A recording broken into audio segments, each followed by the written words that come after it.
And light is on. Watch the blue car, the number one, 1300cc, gets every bit of that horsepower and capacity down and charges up the front there. Have a look at these two MGB GT V8s pretty much running in the factory trim there as we watch Trevor Lindsay just disappear backwards. He'll have the GT6 absolutely wound up once they get up to the top straight, and here comes the Jag out of pit lane. So car number 10 will join on rear of field. There is on turn one.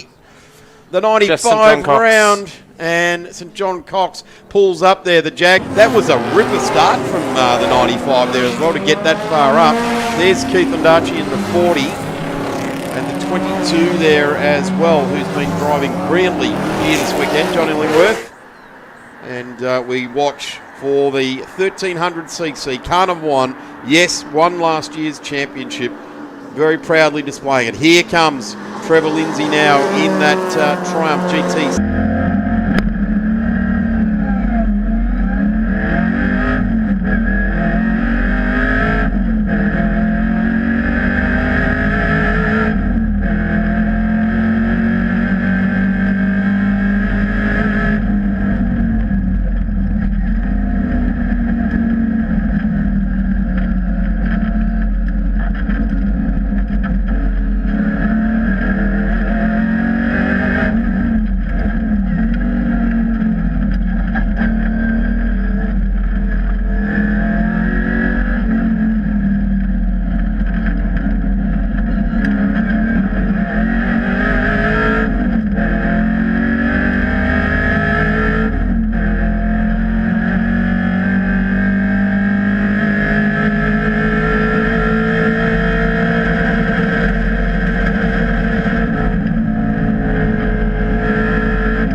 Bunyan on the line here, and here's a replay of Jeff St John Cox all by himself. Had a good harmless run. Must have missed a couple of got up a couple of spots on the run down to turn one. Could have gone probably a little bit shallow and going a little bit faster than what he thought he might have been. And Danny Charnock going for the lead. 3.5 litre versus 1.3. Well, I tell you what, there's something to be said about making something light, isn't there? Yeah, this is David and Goliath, isn't it? Cubic inches versus lack of. So Danny running on a radial tyre. He's shaking his head. He did everything but wave the fist then, didn't he? Everything but. So the number one getting back on with business, draws a long...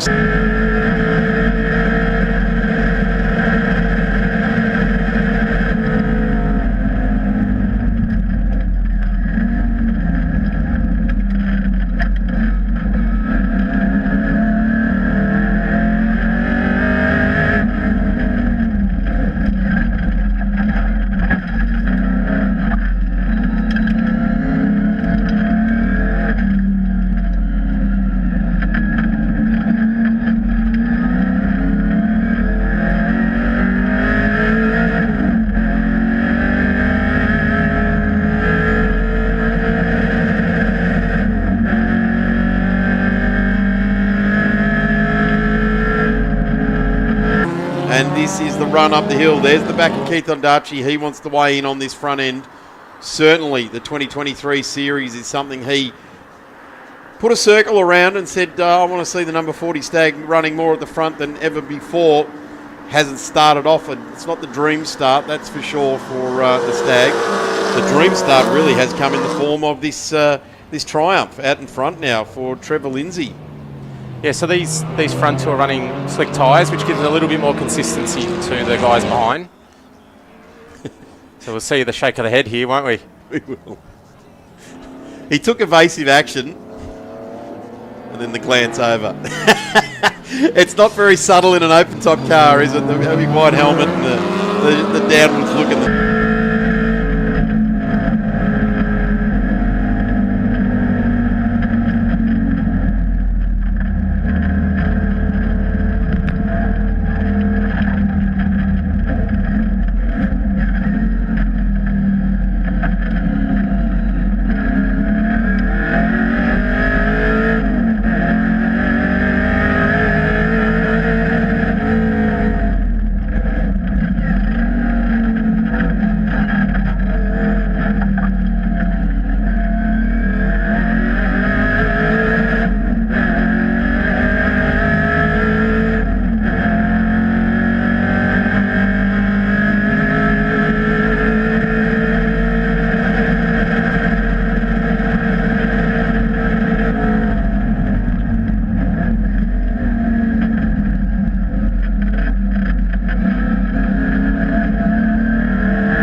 You didn't realise he was on camera then? No, I'm pretty sure at the end of today, and we've now at least pointed it out 5 times, he'll realise. I'm sure we can fit another replay. I've got to say, look, there was worth in it.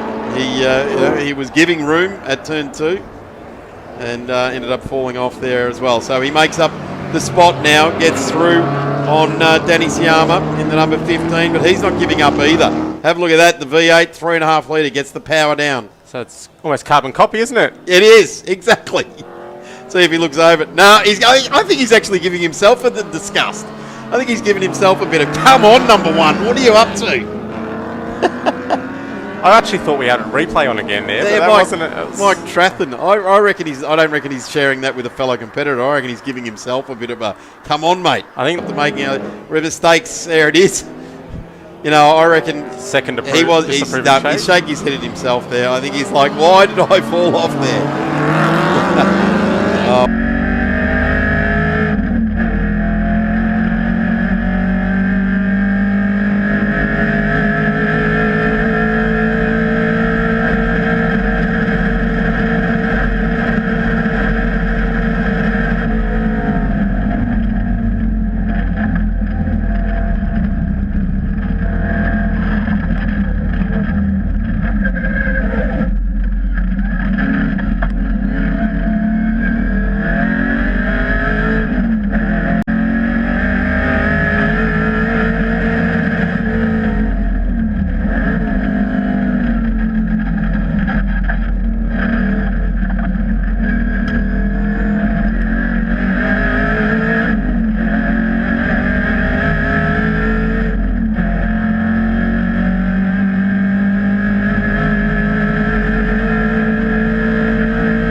It's also great to see Danny Chalmer in second outright at the moment.